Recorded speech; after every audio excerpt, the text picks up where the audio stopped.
Tucked away in southern Indiana lies a plot of land that is home to a farmhouse and several other buildings harkening back to the Victorian era. Still an active farm after more than 125 years, the Hinkle-Garton Farmstead serves as a place of learning, thanks to the generosity of longtime Bloomington resident Daisy Hinkle-Garton, who left her home to Bloomington Restorations Incorporated, a nonprofit organization charged with preserving and restoring it. Daisy had the vision that it would be a place for the community to come to and enjoy, learn about Monroe County history, about farming and gardening. What makes this pastoral piece of history unique is that it lies within the city limits on the east side of Bloomington, directly on bustling 10th Street. Today, the farmstead hosts frequent public events that draw visitors into the past. During the winter months, volunteers tap sugar maple trees and make maple syrup.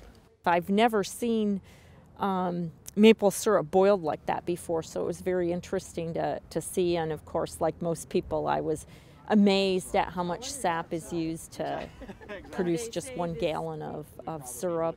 Yeah, it looks like it's a little treasure gem. It's so close to town, you know. It's like, well, we only have about 20 minutes. Well, that's fine. We can, you know, stop and see what we can see. Year in and year out, the Hinkle-Garton Farmstead stands as a testament to the history of Monroe County. However, the farmstead has faced obstacles, with attempts to widen 10th Street repeatedly threatening the land. For the time being, the farmstead remains well protected, in part because it has been placed on the National and State Historic Registers. The main house is Queen Anne. That is a typical late 1800s into the very early 1900s. This house is built in 1892. Steep gables, many gables, decorative shingles, turned porch posts, a little bit of fancy work here and there. This house has, for instance, fancy front doors with the stained glass panels. Inside we have tall ceilings, tall doors, panel doors, shutters on all the windows. And then we have a second house, a one-story free classic style house that was built in 1910.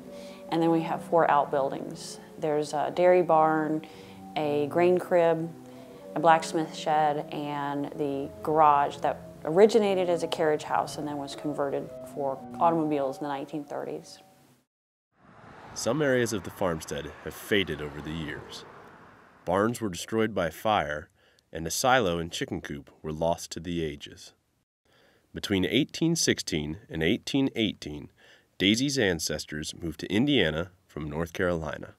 The Hinkle family was one of the earliest settlers of Monroe County, and they settled in the Griffey Creek area, which is now Griffey Lake, and there's a road there with the Hinkle name on it. Daisy's grandparents, John and Laura Hinkle, settled at the present-day location of the farmstead. They had a full farm with many crops and farm animals, including as many as 150 chickens. Daisy grew up on this farm. She went to school in town, but then would come back and follow the farm hands around. Like many in Bloomington, Daisy's story is connected with Indiana University, where she received multiple degrees in music.